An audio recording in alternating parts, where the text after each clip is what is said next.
Mapagpalang umaga sa lahat ng mga kapatid sa Moonwalk Baptist Church.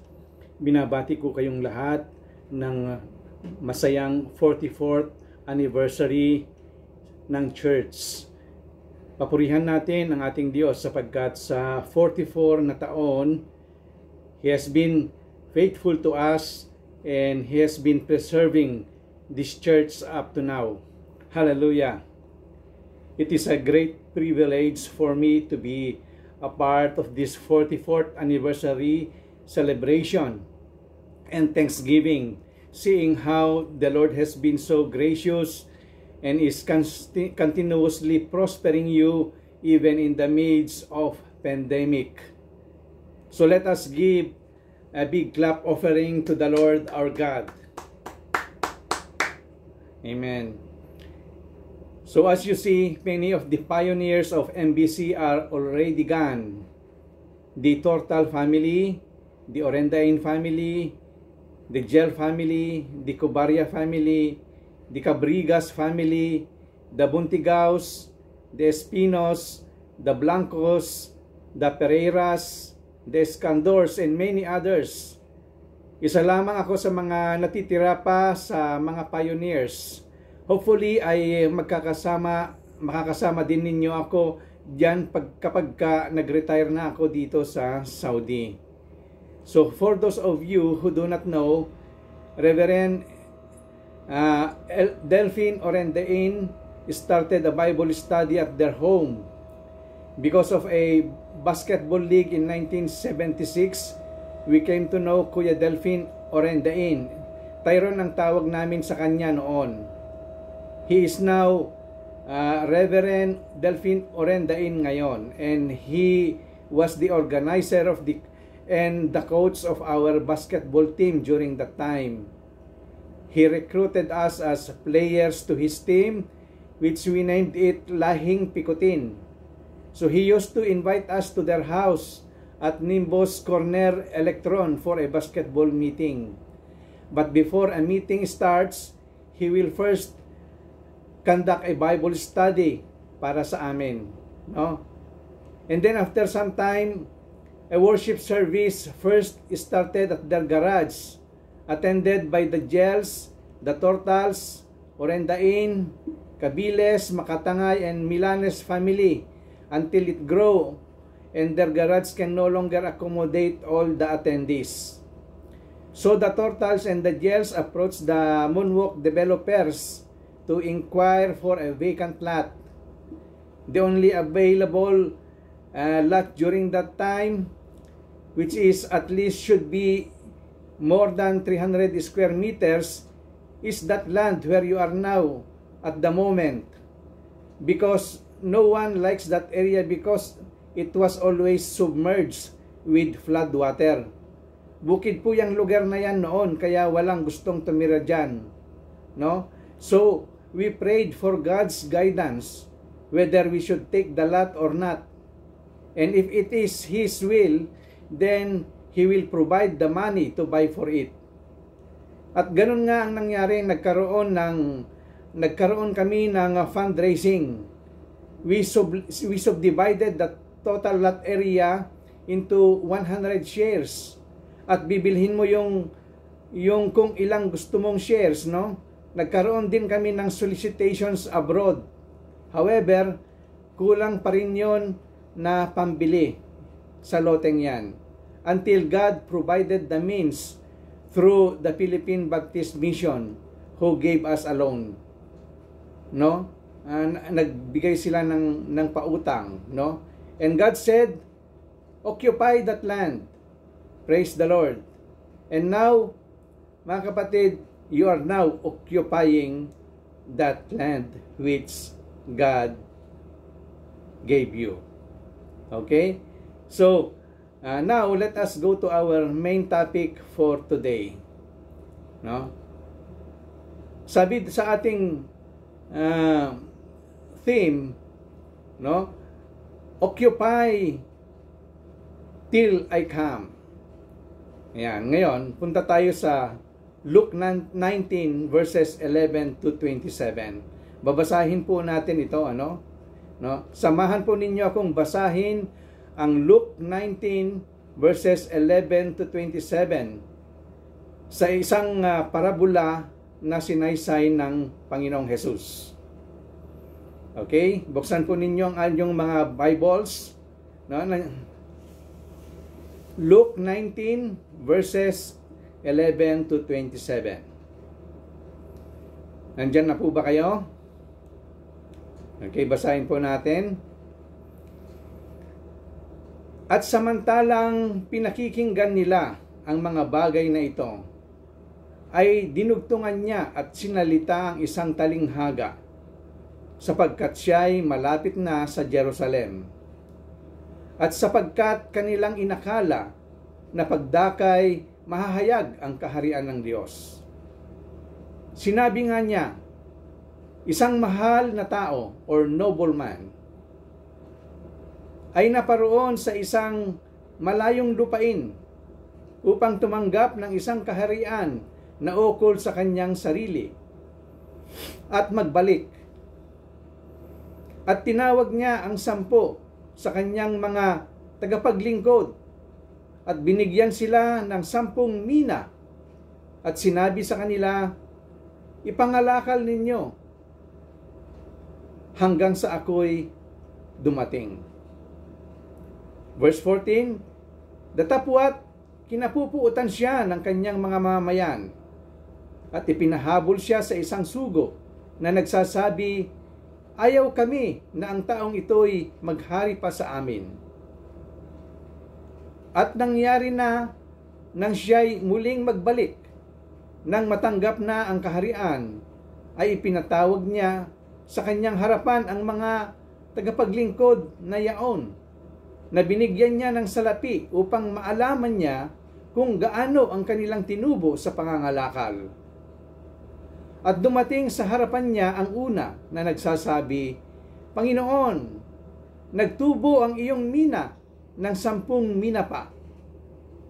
At sinabi niya sa kanya, mabuting gawa, ikaw na mabuting alipin, sapagkat naging matapat ka sa kakaunti, magkaroon ka ng kapamahalaan sa 10 bayan.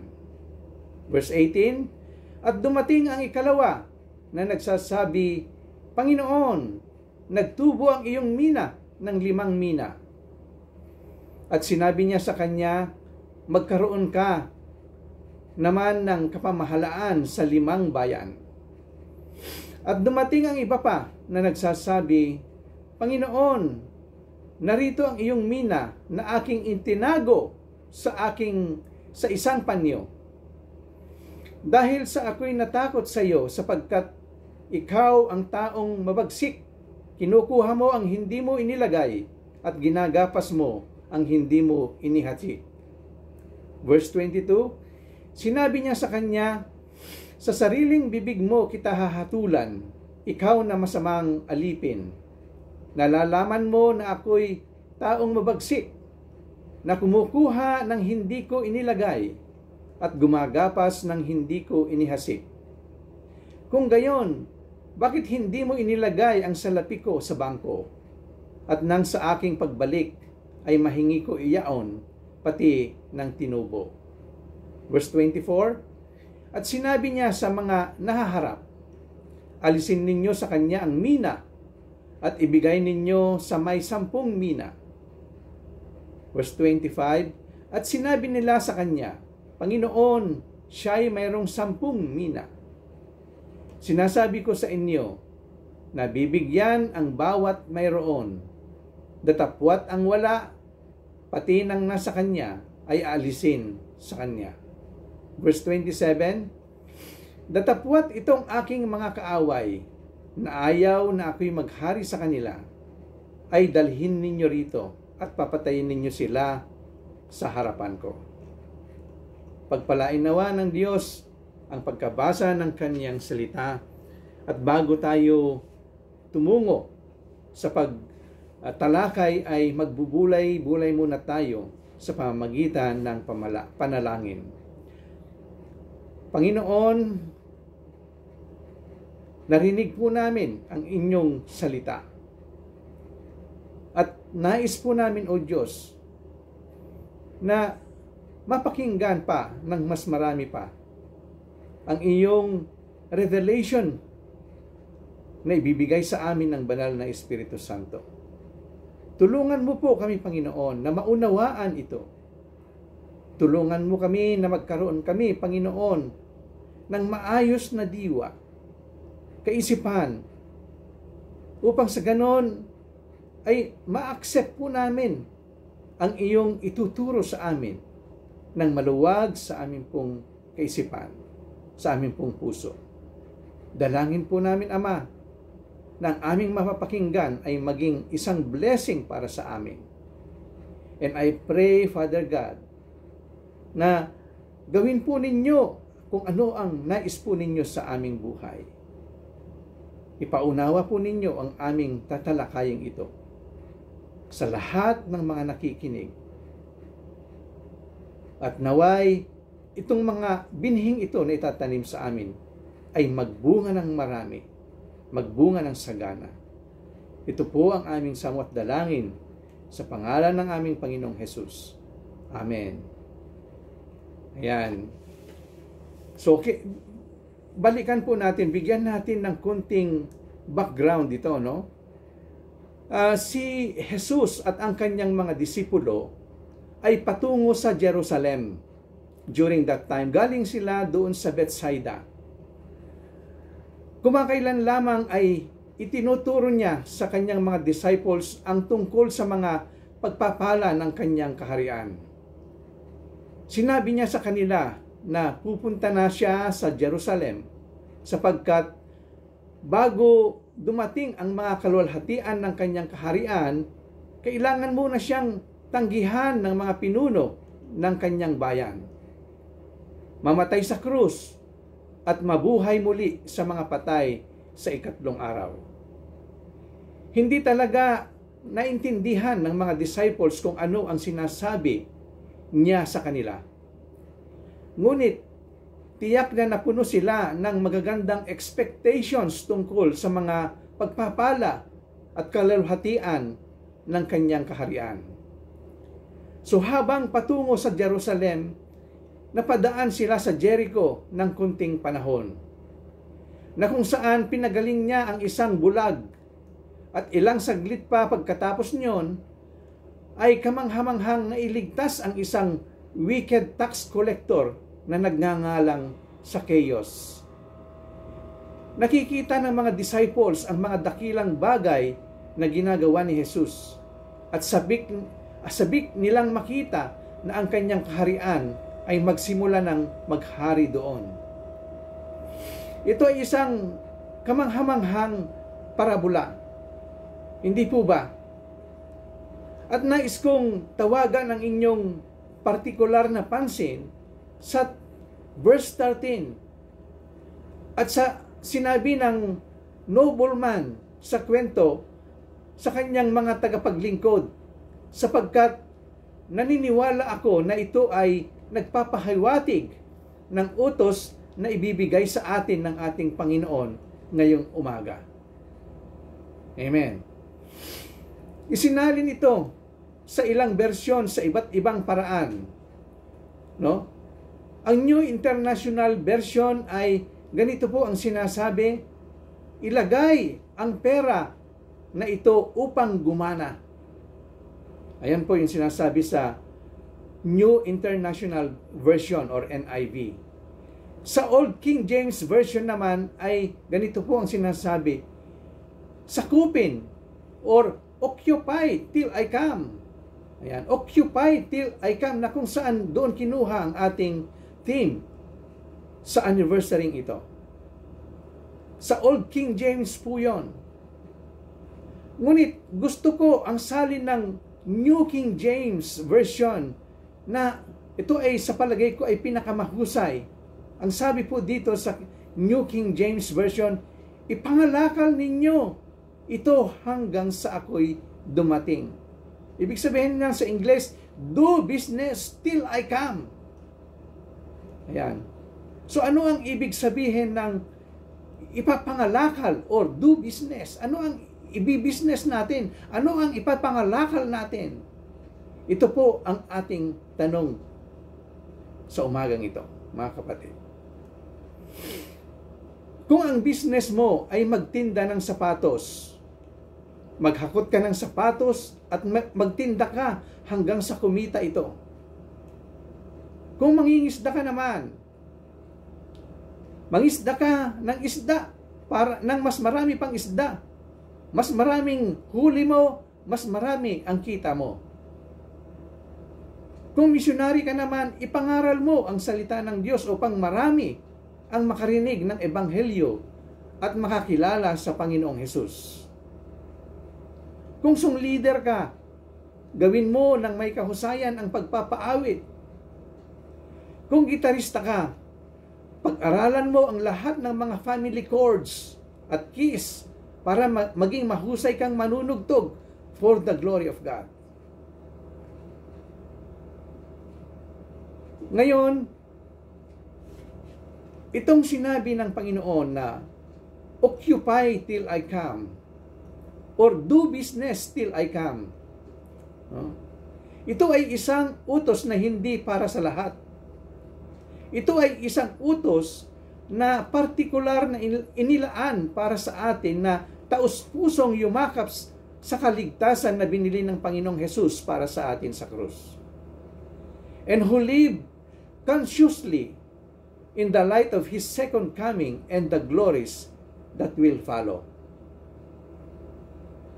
Ngunit dahil sa nagtitiwala tayo sa Kanya at dahil we are resting na ngayon sa Kanyang saving grace, ito ang utos na kailangan nating marinig lahat. You see, tayo ay tulad ng mga lingkod sa talinghagang iyon. Tayo ay mga tagapaglingkod ng ating guro, ang Panginoong Hesus. Tayo ay naging tagapaglingkod niya nang iligtas niya tayo. Ano? Lingkod ako ng Diyos? Oo, lingkod ka ng Diyos, kapatid. Sabihin mo sa katabi mo, lingkod ka ng Diyos. Lingkod ka niya. Ibinuhos ng ating Panginoong Hesus ang kanyang biyaya sa atin sa mga maraming mayamang pamamaraan. Ano-ano ang mga iyon?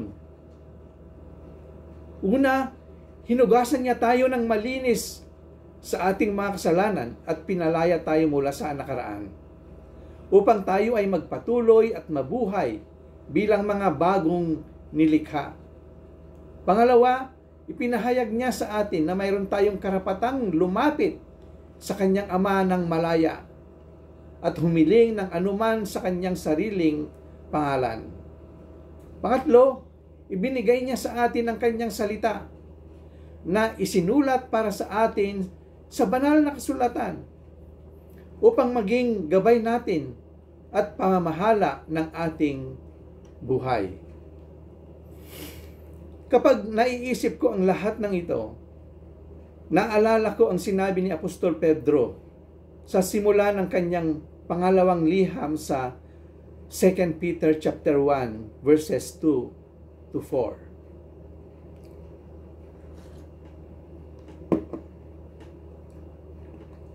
Ang sabi ng Apostol Peter,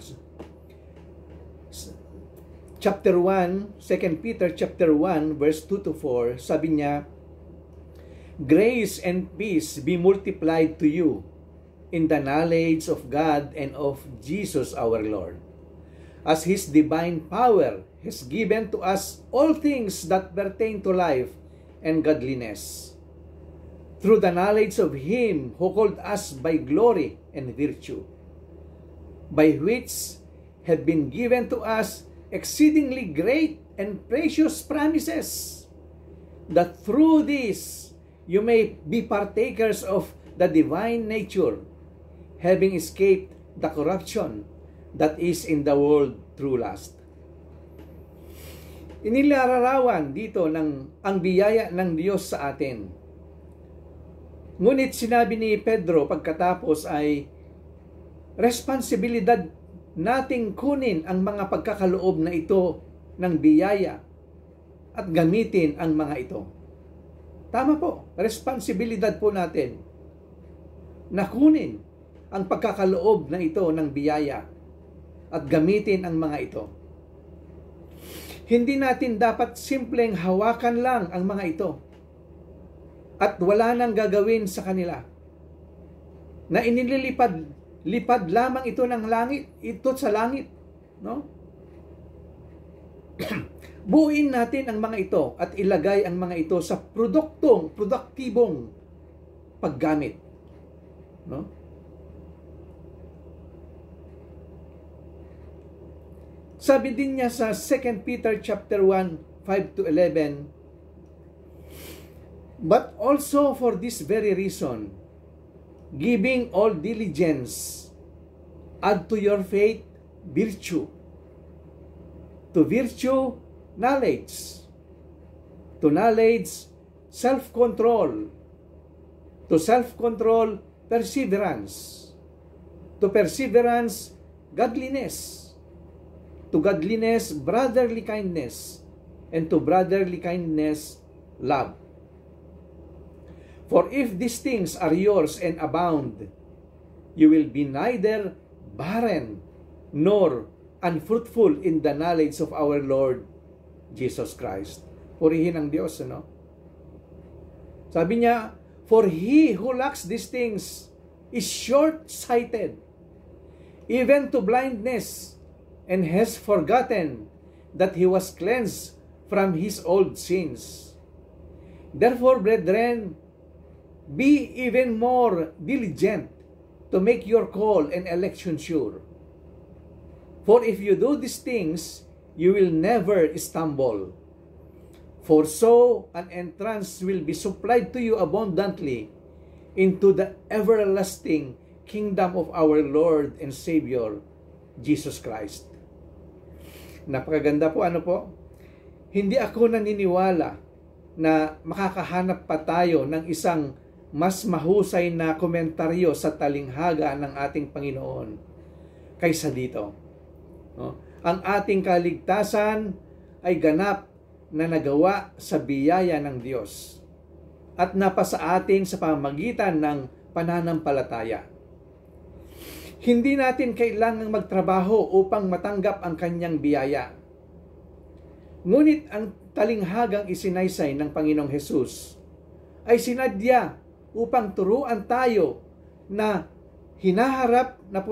ang hinaharap na posisyon sa kanyang kaharian ay nakasalalay sa kasalukuyang paggamit natin ng kanyang biyaya.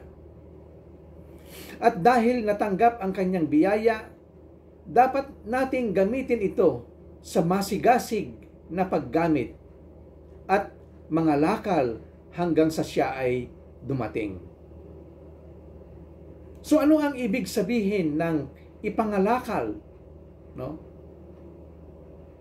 Ngayon, tingnan natin ng medyo mas malalim ang talinghagang ito at halukayin ang ilan sa mga prinsipyong mahahanap natin dito. Ang unang prinsipyo na nais kong ituro sa inyo, mga kapatid, ay ito. Una, we live in the season of opportunity for putting His grace to productive use. Ulitin ko po, we live in the season of opportunity for putting His grace to productive use. Ito na yung pagkakataon, mga kapatid, na gamitin ang kanyang grace para ito ay sa produktibong na ating gagawin.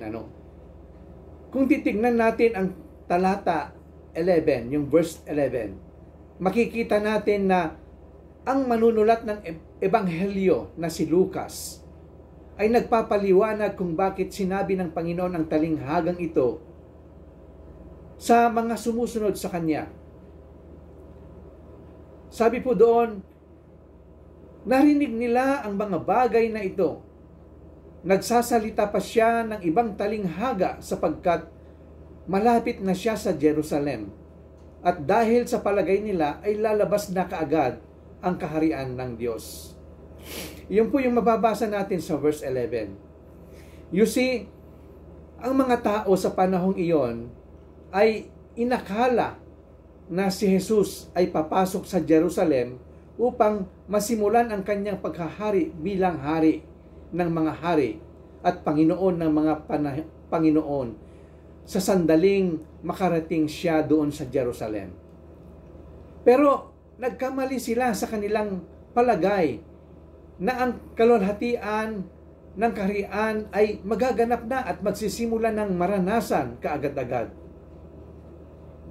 Ngunit tulad ng ipinakita sa atin ng talinghagang ito, hindi iyon ang itinuro ni Jesus.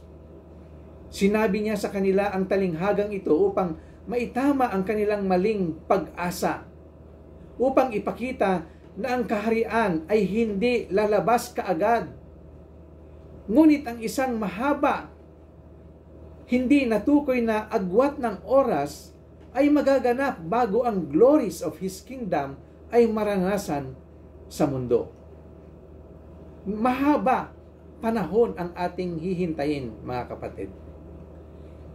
Hindi lang ito natukoy yung agwat na oras kung kailan ito magaganap bago ang glories of His kingdom ay maranasan sa mundo. Ngayon, naniniwala ako na ang isa pang bagay na sinasabi sa atin ng parabulang ito ay may kinalaman sa kung ano ang gagawin ng ating Panginoon mismo.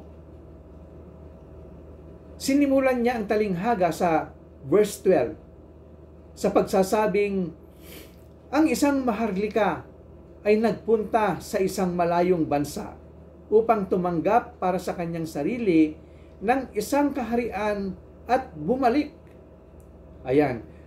So pupunta yung nobleman o yung maharlika na tao, ay pupunta, aalis siya.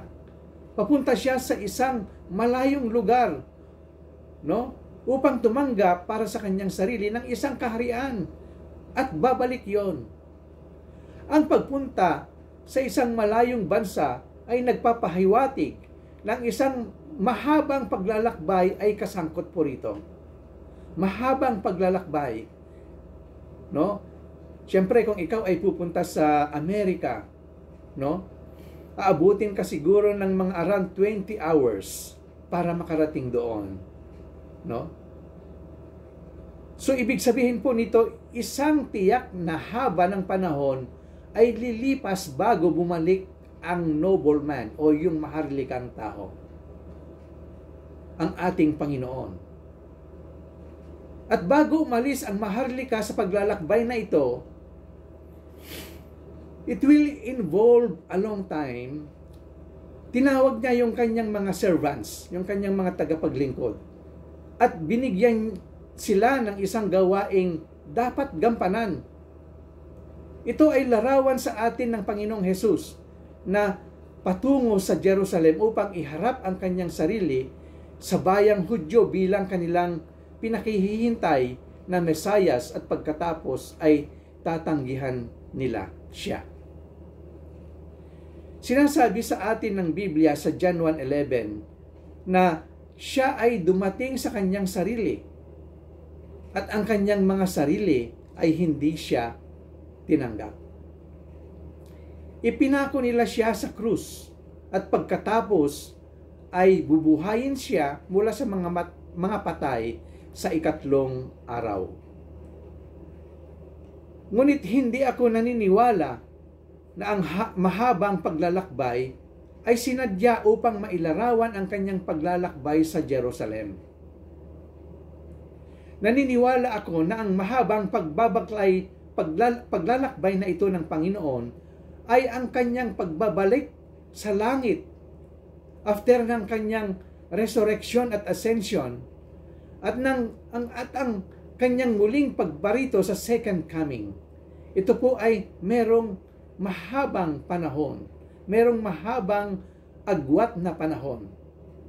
Magmula doon, sa kaluwalhatian sa kalangitan na tatanggapin niya ang kanyang kaharian at magmula doon na siya ay babalik sa mundo balang araw upang sakupin ito sa Jerusalem. Ngunit, mga kapatid, tingnan po ninyo, merong agwat ng oras sa pagitan ng kanyang pag-alis at kanyang pagbabalik. Isang agwat kung saan tayong mga lingkod niya ay dapat na mangalakal hanggang sa siya ay dumating. At nangangahulugan iyon, mga kapatid, na kay Kristo, ikaw at ako ay nabubuhay ngayon sa panahon ng opportunity. No? Naaalala mo ba kung ano ang sinabi ng Panginoon sa John 9:4? Sabi po doon, kailangan kong gawin ang mga gawa niya na nagsugo sa akin habang araw pa. Darating ang gabi na wala nang makakapagtrabaho. Iyon po ang sabi doon sa John chapter 9 verse 4. Darating ang gabi na wala nang makakapagtrabaho. Kaya gawin natin ang pagtatrabaho habang may araw pa, habang maliwanag pa yung araw. Well, darating ang oras para sa bawat isa sa atin kung saan hindi na natin magagawa ang gawaing ipinagkaloob sa atin ng Panginoon na gawin dahil tatawagin tayo ng Diyos mula dito sa pamagitan ng kamatayan. At sa isang mas higit pa na kahulugan, darating ang oras na walang makagagawa ng gawain ng kaharian sapagkat darating ang ating Panginoon mismo. Hindi ko alam kung papaano ko pa ito ilulugar, ano? Kung ikaw ay nasa kaisipan na ideklara ang iyong sarili na isa kang Kristiyano at pagkatapos ay wala kang gagawin man lamang na ano paman habang nakaupo ka na naghihintay na dalhin ka sa langit, mag-repent tayo sa pag-uugaling yan, mga kapatid. Hindi ito ang oras upang tayo ay magpahinga. Nabubuhay tayo sa panahon kung saan pinapayagan tayo ng Panginoon na mamuhunan ng biyaya na ibinigay niya sa atin ng produktibo at dapat ay gamitin natin ito ng maayos. Amen po ba, mga kapatid? Ngayon na yung oras. Sa bawat araw na pinayagan tayong mabuhay sa mundong ito, lalo na ngayon na maraming tao ang namamatay dahil sa pandemic. Namamatay na hindi man lang nababahaginan ng Ebanghelyo.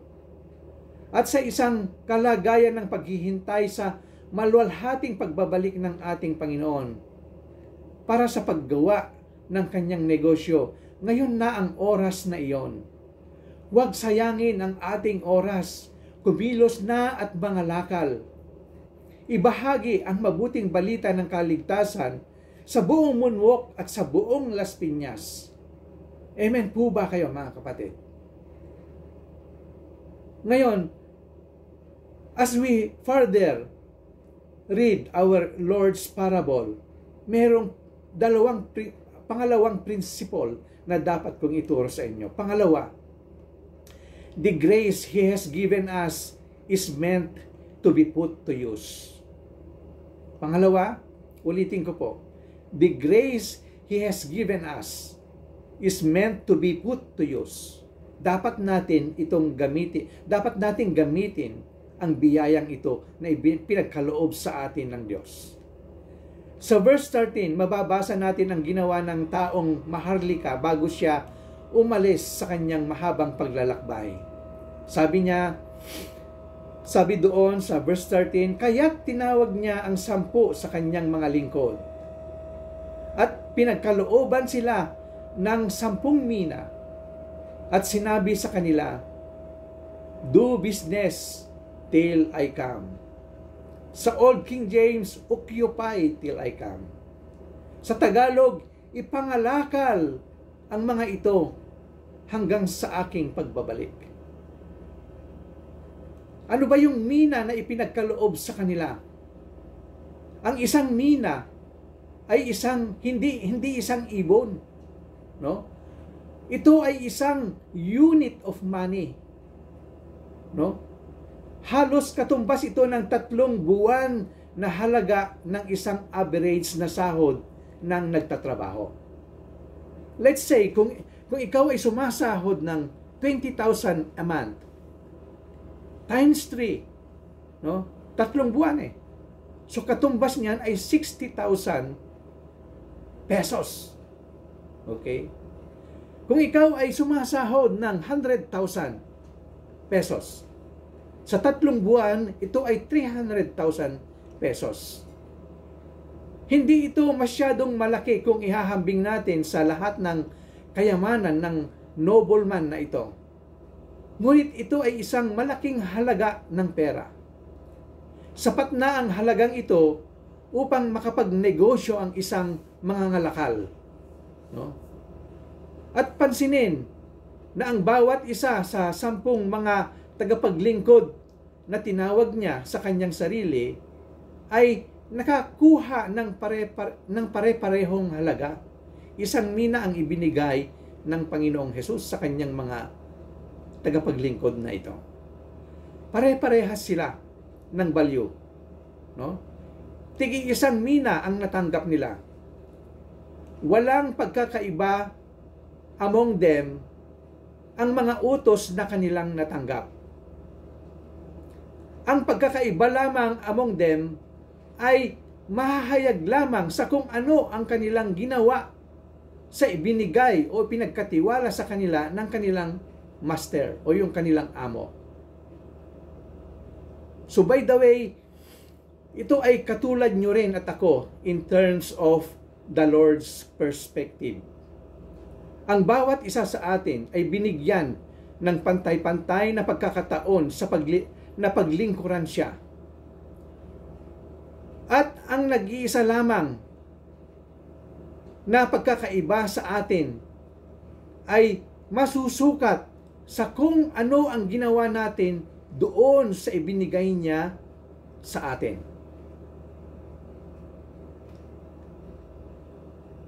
Ayon. So, pagkatapos niyang maibigay ang mina sa lahat ng 10 tagapaglingkod na iyon, siya ay umalis na. Umalis na yung maharlikang tao, the nobleman. So, punta tayo ngayon sa verse 14. Sinasabi sa atin ng verse 14, ngunit mumuhian siya ng kanyang mga mamamayan at nagsugo ng isang delegasyon na kasunod niya na sinasabi, hindi namin gugustuhin na maghari sa amin ang taong ito. At ito lamang ang nangyari sa aming Panginoon. Sa John chapter 19 verse 15 ay mababasa natin ang ganito. Nang pinatayo siya ni Pilato sa harap ng kanyang sariling mga tao, sumigaw sila, lumayo ka sa kanya. Ipako siya sa krus. Sinabi ni Pilato sa kanila, ipako ko ba ang krus ng inyong hari? Ang mga punong saserdote ay sumagot, wala kaming hari maliban kay Cesar. Ngunit ang kamangha-mangha dito mga kapatid ay, kahit na tinanggihan siya ng kanyang mga tao bilang kanilang hari at ipinako sa krus, walang nagbago. Kinuha pa rin niya ang kanyang kaharian sapagkat hindi sila ang nagbibigay sa kanya.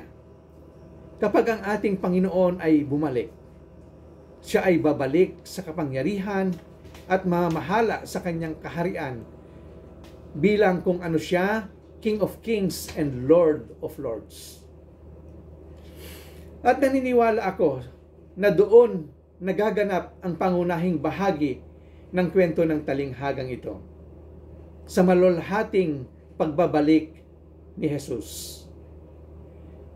Si Jesus ay nagpatuloy sa kanyang parabulang sinabi sa verse 15. Sabi niya ganito, and so it was that when he returned, having received the kingdom, he then commanded these servants to whom he had given the money to be called to him, that he might know how much every man had gained by trading.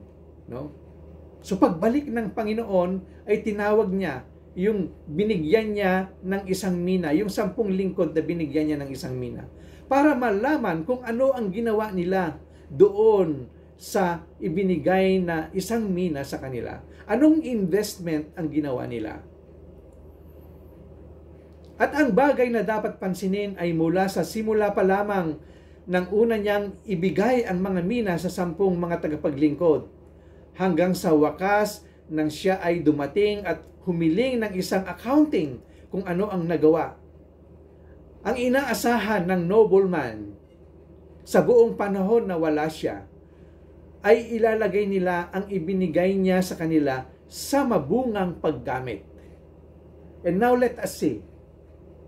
Tatanungin ko po kayo, bilang mga Kristiyano na nabiyayaan ng grasya ng Panginoon, paano po natin ginagamit o ini-invest ang mga mina na ibinigay ng Panginoong Jesus sa atin? Bilang mga Kristiyano, minsan nagkakamali tayo ng ideya na walang paghuhusga sa atin kung ano paman. Ngayon, naniniwala ako na bilang tinubos na tao, hindi tayo makakaranas ng isang judgment sa kahulugan ng pagkondena sa ating kasalanan. Purihin ang Diyos, walang pagkondena para sa mga nasa kay Kristo na. Kinuha ni Jesus ang lahat ng parusa para sa ating mga kasalanan. Sa Kanya, at binayaran ng buo ang presyo. Ngunit magkakaroon ng isang judgment sa kahulugan ng isang pagsusuri. Susuriin tayo sa mga tuntunin ng kung paano natin ipinangalakal ang ibinigay sa atin ng Diyos na tungkulin bilang isang Kristiyano. Ang tanong ko po, mga kapatid, inilagay ba natin ito sa mahusay at produktibong paggamit? Tulad ng isinulat ni Apostol Pablo, sapagkat tayong lahat ay dapat na humarap sa luklukan ng paghatol ni Kristo, upang ang bawat isa ay tumanggap ng mga bagay na ginawa sa katawan ayon sa ginawa niya, mabuti man o masama. Sinasabi po ito sa 2 Corinthians chapter 5, verse 10. At pinapaalala ko sa iyo, mga kapatid, na sinulat ni Paul ang mga salatang iyon para sa mga Kristiyano. The grace that the Lord Jesus has poured out upon us is meant to be put to use. That is His expectation of us right now. That will be what He will evaluate on the day of His return. May we, by His grace, make good use of His grace while we can. And may we be pleasing to Him on the great day of review. Ipinagkatiwala niya sa atin ang kanyang mensahe ng Ebanghelyo. At mahusay nating ginagamit ang pagkakaloob na iyon sa pamamagitan ng pag-alam kung paano ito ipaliwanag at sa pagbabahagi nito ng regular. At sa pamamagitan ng pamumuhay ng uri ng buhay na naayon sa ipinapahayag natin. Hindi naman tayo magpapahayag ng salita ng Diyos na taliwas naman sa nakikita sa ating buhay. Hindi tayo mangangaral sa kanila kung ang ating buhay mismo ay taliwas sa paningin ng Diyos. Inilagay ng Panginoong Jesus sa atin ang kanyang banal na Espiritu Santo. At mahusay nating ginagamit ang maluwalhating pagkakaloob ng banal na tagaltulong sa pamamagitan ng pagpapahintulot sa Kanya na punan tayo at bigyan ng kapangyarihan para sa paglilingkod. Ibinigay niya sa atin ang bawat isa upang magpaalalahanan, upang magturuan, at mahusay nating ginagamit ang pagkakaloob na iyon sa pamamagitan ng pagtiyak na regular tayong nakikipagtagpo at hikayatin at pagyayainin at paglingkuran ang bawat isa. Iyon dapat ang ating ginagawa, mga kapatid. Magtulungan tayo para sa paglago ng bawat isa sa Panginoon. Minsan, iniisip ng mga tao na ang mga salita ng parabulang ito ng ating Panginoon ay applicable lamang sa mga taong nagmiministeryo. Ngunit ang lahat ng mga natatanging talento at kakayanan na ibinigay sa bawat isa ng Panginoon ay His gracious mina sa ating lahat. No? Sa iyo. No? At ang mga ito ay dapat magamit in doing God's business.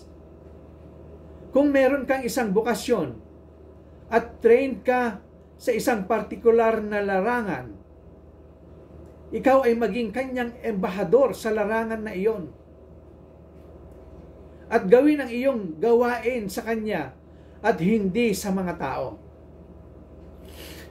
Kung meron kang mga partikular na skills at abilities, magagamit mo ang mga ito upang isulong ang kanyang hangarin.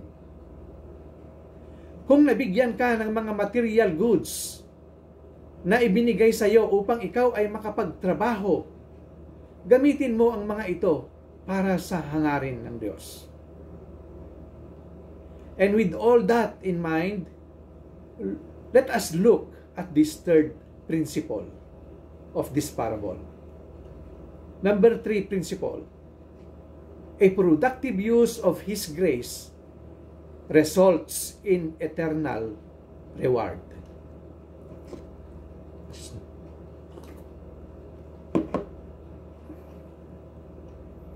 Sinabi sa atin na tinawag ng Maharlika ang kanyang 10 mga tagapaglingkod upang makita kung paano nila ipangalakal ang ibinigay sa kanila.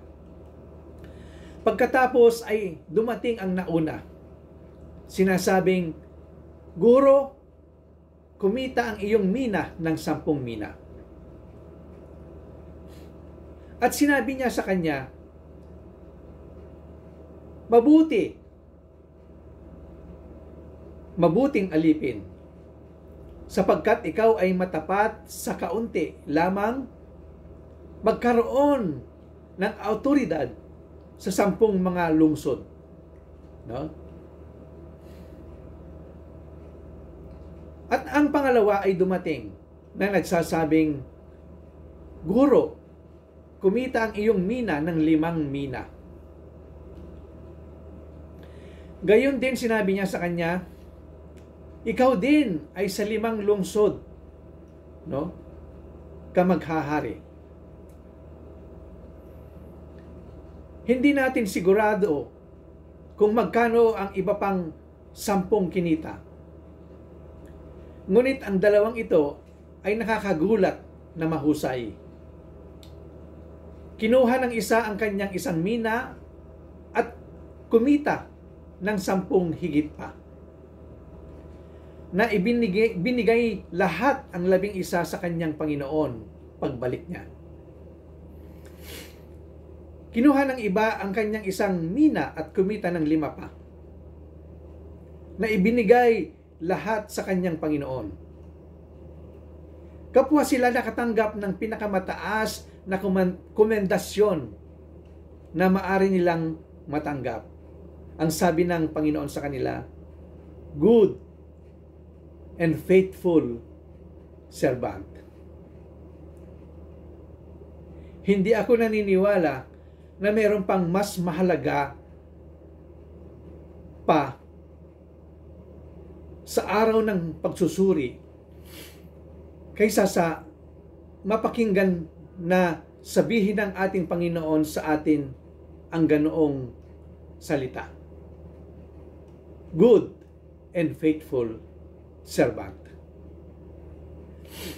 Ngunit bilang karagdagan sa papuri mula sa ating Panginoon, meron ding gantimpala.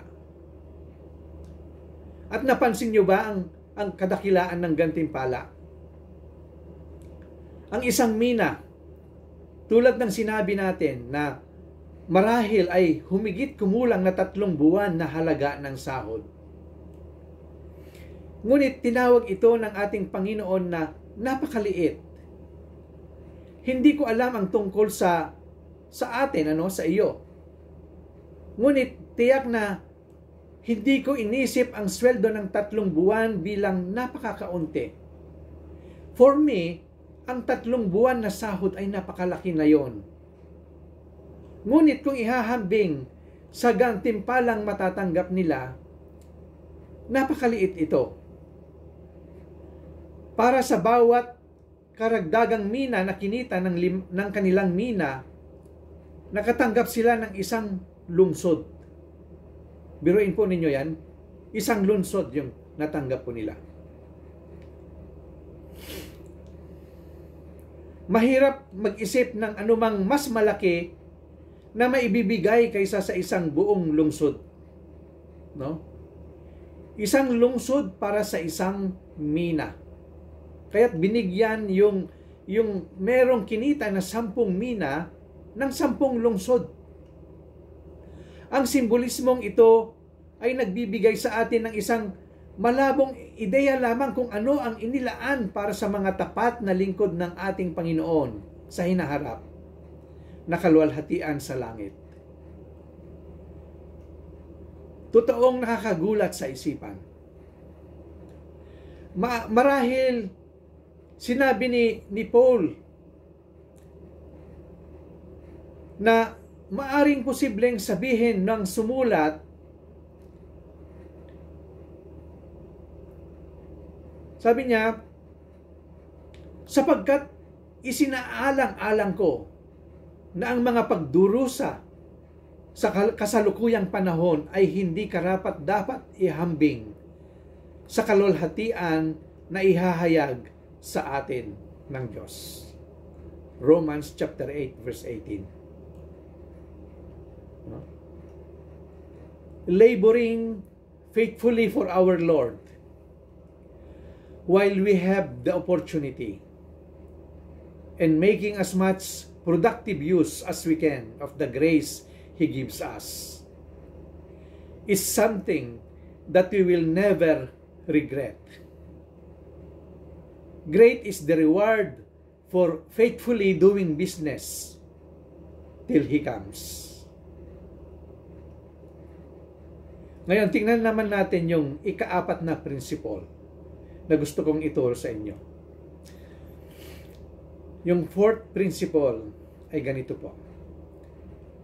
A refusal to put His grace to work will result in loss at His coming. Ulitin ko po. A refusal to put His grace to work will result in loss at His coming. Okay, basahin po natin yung verse 20-27. Alam po ninyo, tinatawag ko po itong refusal dahil wala akong maisip na mas mabuting paraan upang mailagay ito o mailarawan ito. No? Meron din siyang mina na katulad ng ibinigay sa iba. Siya ay may parehong utos tulad ng ibinigay na utos sa iba. At nagkaroon siya ng parehong pagkakataon ng oras katulad ng panahon ng ibang mga tagapaglingkod. Ngunit tulad ng inaasahan sana ng master o ng nobleman. Iba ang narinig niya sa pangatlong tagapaglingkod. No? Sa verse 20 hanggang 21. Mababasa po natin. Ganito po. Pagkatapos ay dumating ang isa pa na nagsasabing, Guro, narito ang iyong mina na itinago ko sa isang panyo sapagkat kinatatakutan kita, sapagkat ikaw ay isang mahigpit or malupit na tao. Kinukolekta mo ang hindi mo idineposito at aanihin mo ang hindi mo nahasik. Ayan po yung sinabi po nung pangatlong tagapaglingkod na binigyan ng mina. Upang tawagin ang Panginoon bilang isang mahigpit na tao, ay katumbas ito ng isang hard, kumbaga, no? Hard. Marahil ay kinakatakutan niya ang kanyang Panginoon dahil sa palagay niya ay hindi niya kayang sukatin ang mga inaasahan niya para sa kanya. Ngunit may higit pa rito kaysa doon lamang. Maliwanag na naisip niya na ang kanyang Panginoon ay hindi makatarungan. Inilalarawan niya siya na nangungulekta ng hindi niya idineposito at nag-aani ng hindi niya inihasik. Nagkaroon ng malaking kayabangan sa sinabi ng tagapaglingkod na ito, sapagkat kumilos siya na parabang ang mina ay parang talagang kanya at hindi sa kanyang Panginoon. Nakakalungkot, mga kapatid. Ang tagapaglingkod na ito ay nagsalita tulad ng pananalita ng maraming professing Christians today. Pinag-uusapan nila ang oras na mayroon sila na parabang ito ay kanilang oras. O ang mga pag-aari na ibinigay sa kanila ng Diyos na parabang ito ay kanilang pag-aari.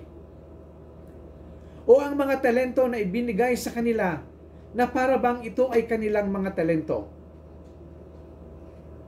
O sa katunayan, ang kanilang mismong buhay na ibinigay sa kanila ng Diyos ay parang ito ay kanilang buhay.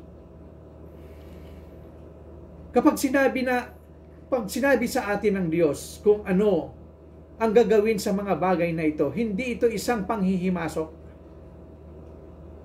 Purihin ang Diyos na hinayaan niya tayong tangkilikin at gamitin ang mga bagay na ito. Ngunit ang mga mayamang biyayang ibinuhos niya sa atin ay Kanya. Hindi ito atin. Karapatan niyang idikta kung ano ang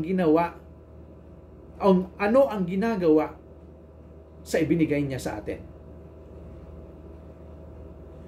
Kaya ano ang ginawa ng lalaking ito? Itong pangatlong tagapaglingkod na ito. Kinuha niya ang mina na ibinigay sa kanya ng master niya at itinago ito sa isang panyo. Inilayo niya ito at wala siyang ginawa.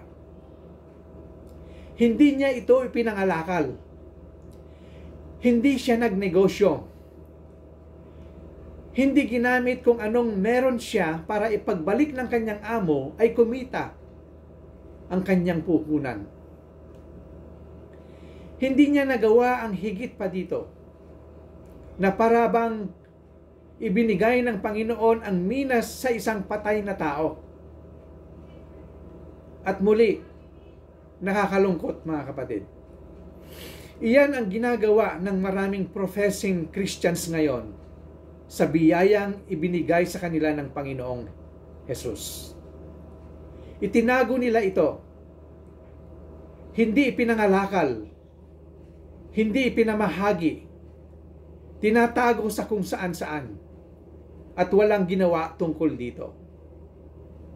Iniisip na kahit papaano, iyon ay tatanggapin ng master, which is isang maling akala.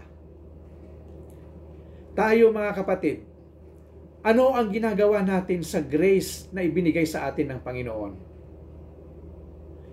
Nagpapahinga lang ba tayo? Nanonood sa mga nangyayari sa ating paligid? Nakikita po ba natin ang mga signs of the times? Pandemic, gyera, lindol, taggutom, salot, at iba pa. Hindi ba tayo nababahala? Ano ang ginagawa natin, mga kapatid? Are we still sitting pretty, making TikTok, and playing LOL?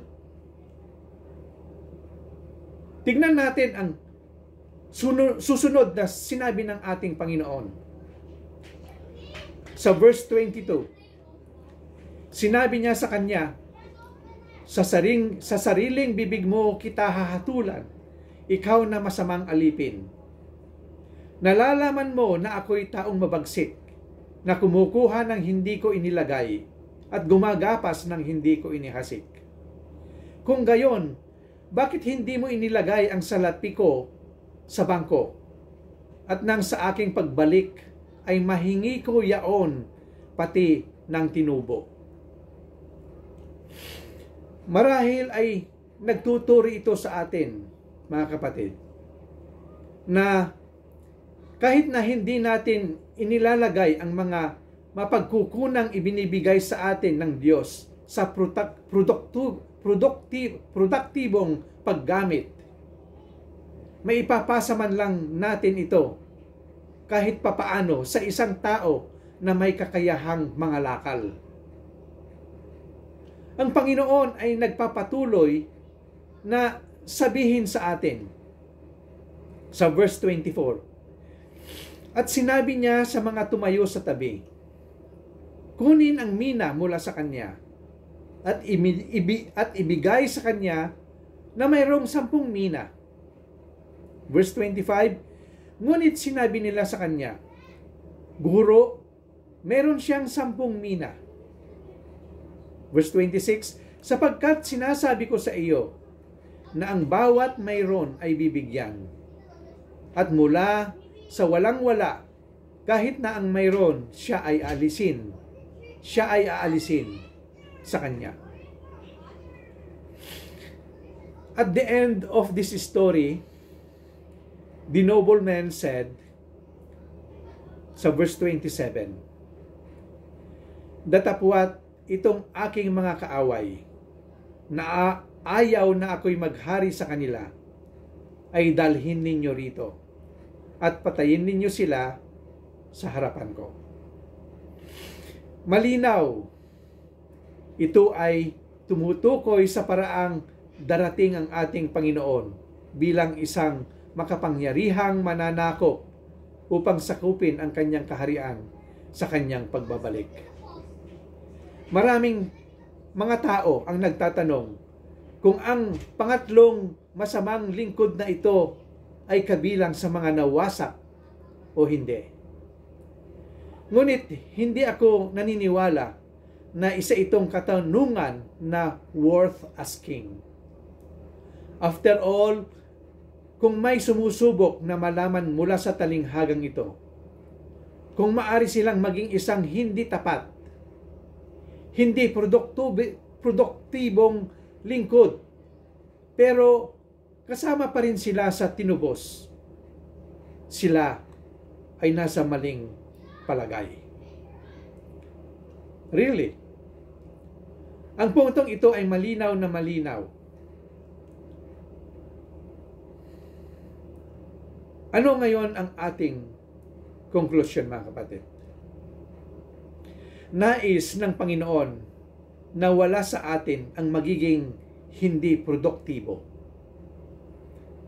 Saganang ibinuhos niya ang kanyang biyaya sa atin at lubos niyang inaasahan na gumawa tayo ng mabunga at produktibong paggamit sa mga biyayang ibinigay niya sa atin. Nabubuhay tayo sa season of opportunity ngayon. And He promises to richly and measurably reward those who put that grace to work in a productive way. Mga kapatid, gamitin natin ang biyaya na ibinigay sa atin ng Diyos. Kung ikaw ay pastor, akayin mo at pangalagaan ang iglesia ng may kahusayan. Kung ikaw ay magaling sa paghahayag ng salita ng Diyos, evangelist ka, ihayag mo with boldness at may tapang ang salita ng Diyos upang marami pang tao ang makarinig ng Ebanghelyo ni Kristo. Kung ang gift mo ay pagtuturo, magturo ka sa Bible study at sa Sunday school. Kung ikaw ay manunugtog, tumugtog ka ng may kahusayan patungkol sa mga awiting makalangit, hindi sa mga awiting makamundo. Kung ikaw naman ay may puso sa paglilingkod sa kapwa, maglingkod ng tapat at ng buong puso. Kung may gift ka sa pagluluto, magsipag sa pagluluto para sa mga kapatid tuwing may gawain. Kung may gift ka sa pag-iimbita, mag-imbita ng mga tao upang maka-attend sa gawain ng Panginoon, upang makadalo ng prayer meeting, upang makadalo ng mga gawain. Jesus is coming soon, dear brothers and sisters.